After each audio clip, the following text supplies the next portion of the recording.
Assalamualaikum warahmatullahi wabarakatuh. Waalaikumsalam warahmatullahi wabarakatuh. A'udzu billahi minasyaitonir rajim. Bismillahirrahmanirrahim. Alhamdulillahilladzi an'ama 'alaina biliqa'i syahri ramadhanil mubarak. Asyhadu an la ilaha illallah wahdahu la syarikalah wa asyhadu anna Muhammadan abduhu wa rasuluh. Wassalatu wassalamu ala sayyidina Muhammad ibn Abdillah, amma ba'du. Kepada yang terhormat Bapak Kepala Min 1 Kendal, Bapak Haji Subiono SAG MBDI. Kepada yang terhormat Bapak Ibu Guru Min 1 Kendal, Jamaah Zuhur rahimakumullah. Bikauli alhamdulillahirabbil alamin.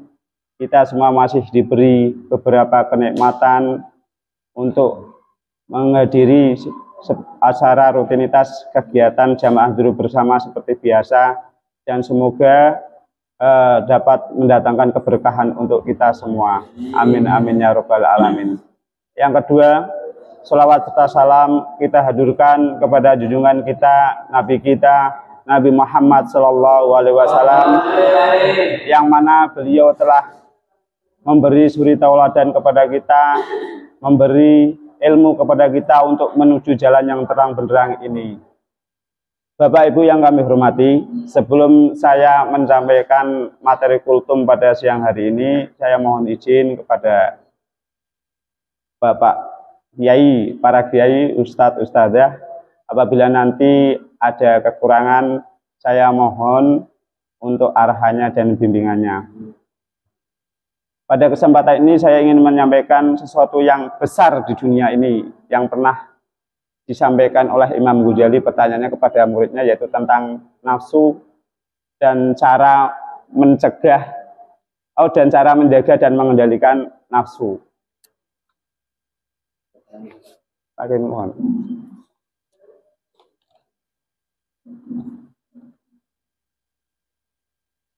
Adapun yang paling besar di dunia ini adalah tentang nafsu. Al-Quran menyebutkan adanya beberapa jenis nafsu. Salah satunya di surat Yusuf ayat 53 tentang nafsu amarah. Yang kedua di surat Al-Qiyamah ayat 2 tentang nafsu lawamah. Dan yang ketiga di surat Al-Fajr ayat 7-30 tentang nafsu mutmainah. Nafsu amarah, nafsu lawamah, dan nafsu mutmainah adalah tingkatan nafsu dari manusia yang didasarkan pada Al-Quran. Nafsu amarah adalah tingkat nafsu manusia yang belum mampu ia kendalikan. Nafsu lawamah adalah tingkatan nafsu pada manusia yang berusaha ia kendalikan. Nafsu mutmainah adalah tingkatan nafsu pada manusia yang sudah bisa dikendalikan dengan berdasar pada perintah dari Allah Subhanahu wa Ta'ala.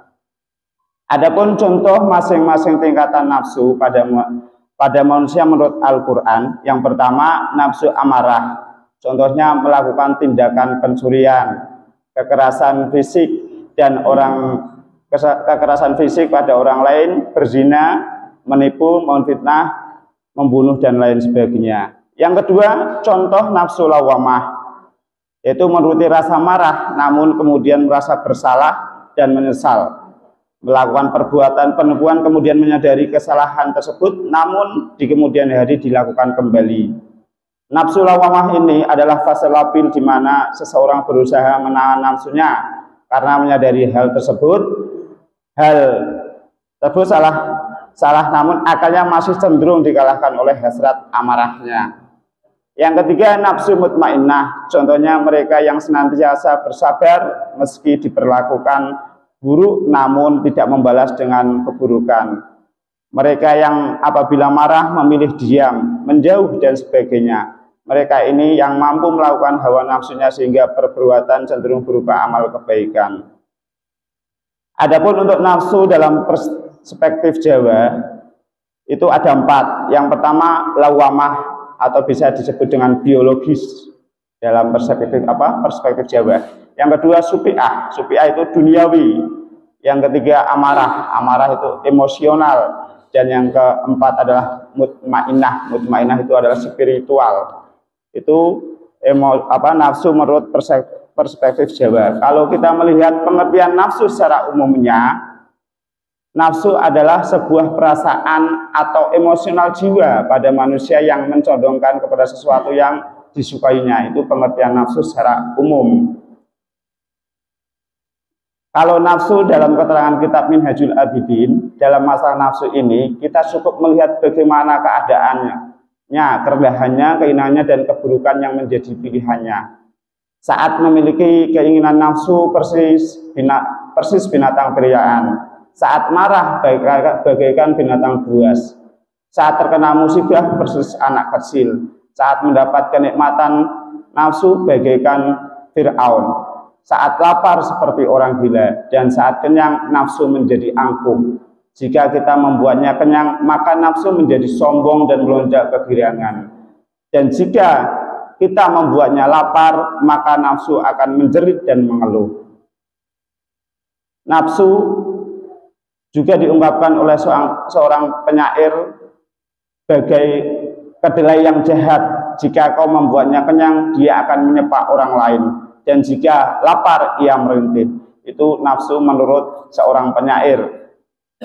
Dan ada yang mengatakan lagi dari seorang yang salah, karena terlalu buruk dan bodohnya nafsu. Jika nafsu ingin berbuat maksiat dan membangkitkan syahwat, kemudian kita membelokkannya atau memohonkan pertolongan untuknya kepada Allah Subhanahu wa Ta'ala, para utusannya, semua nabi, kitab-kitabnya, dan semua orang saleh di masa dahulu di antara hamba-hambanya, dan nafsu dihadapkan pada kematian, alam kubur, kiamat, surga, dan neraka, maka nafsu tidak mau mengikuti dan tidak mau meninggalkan keinginannya. Kemudian jika kita menghadapinya dengan tidak memberinya sepotong roti, maka ia akan tenang dan mau meninggalkan keinginannya. Ini kukatakan agar kita mengetahui kerendahan dan kebodohannya. Oleh karena itu, berhati-hatilah jangan sampai kita lengah darinya, sebab nafsu seperti orang yang dikatakan oleh penciptanya. Ada sebuah cerita yang sampai kepada kami bahwa seorang ulama saleh yang disebut dengan nama Ahmad bin Argam al-Bahi berkata, nafsuku mengajak diriku keluar untuk pergi berperang. Lalu berkata, Maha suci Allah, sesungguhnya Allah telah berfirman, A'udzubillahi minasyaitonirrajim, Bismillahirrahmanirrahim. Wa ma ubarri'u nafsi, innan nafsa la'ammaratun bisu'i illa ma rahima rabbi, inna rabbi ghafurur rahim.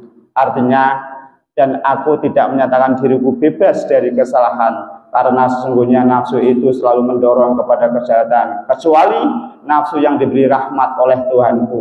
Sesungguhnya Tuhanku Maha Pengampun, Maha Penyayang. Itulah sekilas tentang nafsu yang kita miliki.